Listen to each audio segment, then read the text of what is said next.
Hello guys, today we're going to look at how you turn this image into this image.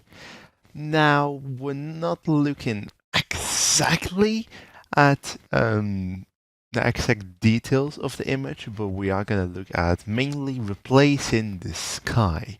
Because as you can see, it does make quite a difference when you replace the sky in this image.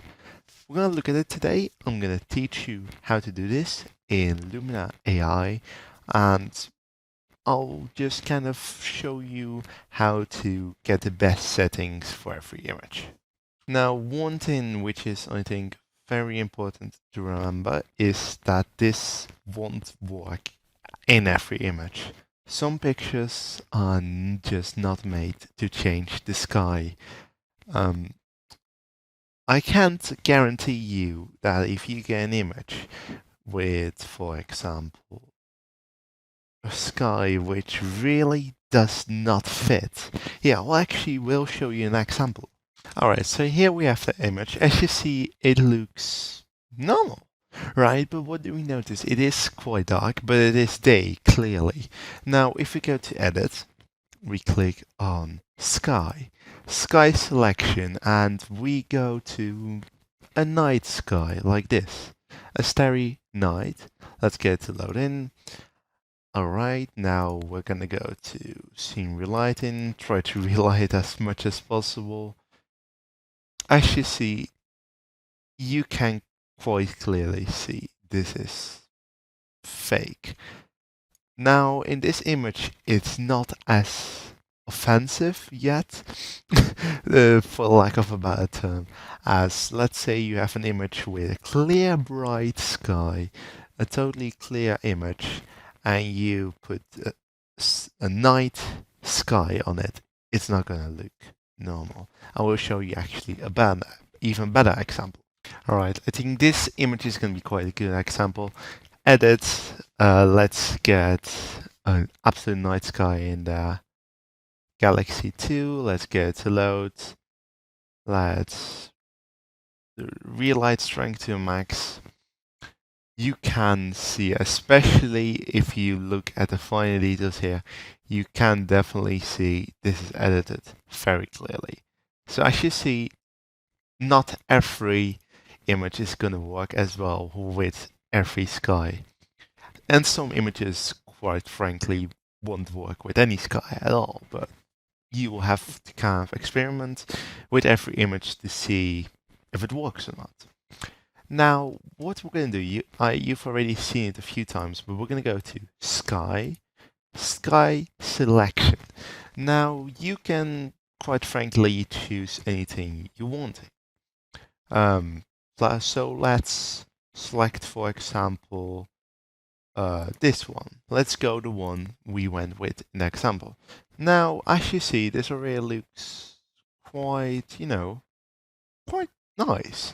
However, we will need to kind of play around with this slider. As you see now, the grass and the mountains and everything is already more affected by a skylight. It looks more realistic.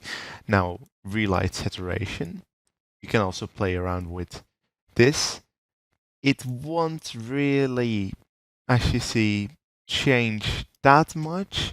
It kind of depends from which sky you use, how much of an effect it is gonna have. Relight human, this is not gonna be important for us at all as well. As you see, there are no humans in this image. Now, how can we get this to work a bit better?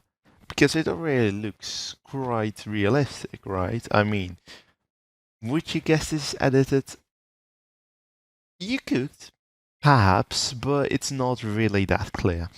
Now, I think something really important is going to be landscape, especially. The DA's function, for example, as you see, it makes quite an impact. Look, this is already a whole different image than this. Now, do you specifically want this? As you see, it makes all the colors quite intense. You might not want this. Personally, I'd say like put somewhere at least on like a 50 to get it a bit more, get the colors a bit more to push out. Golden hour. Now, the golden hour is a really interesting one when you especially have a sky like this. As you see, it already is quite golden. So when you're gonna play around with golden sky, oh, we're gonna go really bright yellow and you get this awful thing. It's gonna be too bright. You want to play with it a bit because as you see, the grass has a huge effect on the grass. Like, it's a big change. By the way, talking about humans, there are actually some humans in here, but they're not important for our image. So, as you see, quite the effect. Put it up, maybe on a 20. This really depends from image to image. So don't take this on too much of level. As you see, the foliage enchanter, it's a very handy tool. However, if you pull it up totally, you're gonna get this. It's gonna look awful. You don't want that. Do you want to play around with it a little bit? Yeah, sure. Yeah, 10. 10. That's already more than enough. And even that's already a bit tricky. Maybe put it on a 5. Just a little change to give it a bit more lively green. But you gotta be very careful when you're playing around with this, because it can absolutely ruin your image if you're too active with it, if you kind of go too far with it. Now, as you see, this is already an incredible difference from the image we had originally. Now, you can fine tune this, of course you can. You can play around with all these other things. You could even maybe add some, I don't know, you could add some glow. See how I think glow is gonna have quite, yeah, it's gonna have quite a heavy effect on this one. But you can play around with the colors, see what it does.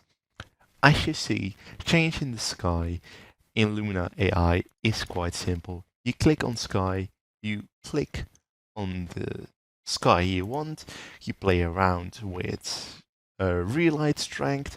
You can play around with these things, mask refinement. But for this image, it's not really that important, to be fair. The AI already chose the right settings. Like as you see, I've just pulled around a bit weird. It's gonna get all weird and wobbly. We don't want that. We want to be normal. I actually clicked away that by accident. We want it to be normal. It's great like that. Like I said, relight strength, it's quite important for an image like this. It makes a huge difference. Don't be afraid to play around with. You can play around with these, but be very careful. These can be useful. Vertical position, as you see, changes the vertical position of the sky. You can play around with this. However, if you just randomly slide a meter, you're obviously going to get a very weird thing happening. Horizontal position, you might want to play around a bit with this. You might be like, oh, you know what, I think it looks a lot better like this. You can think many things. I think it looks nice like this. However, you might want the sunset to actually be right behind the mountains, for example. The reflection, this is quite frankly not important for us because there's no water in this image. I will speak in more detail about all these settings in another image. However, this is purely about changing the sky and getting it to slightly just match up better, and the do's and don'ts, like don't try to get a day scene in a night shot. Don't try to get a night shot in a day scene, except if it's, for example, a very dark day. You could try to make it a night scene, but it's very tricky, so watch out with that. I hope this video helped you. If it did, hit the like button. If you see anything I could improve, hit the comment button and let me know. And I hope you guys enjoyed this, and see you next time. Have a good one.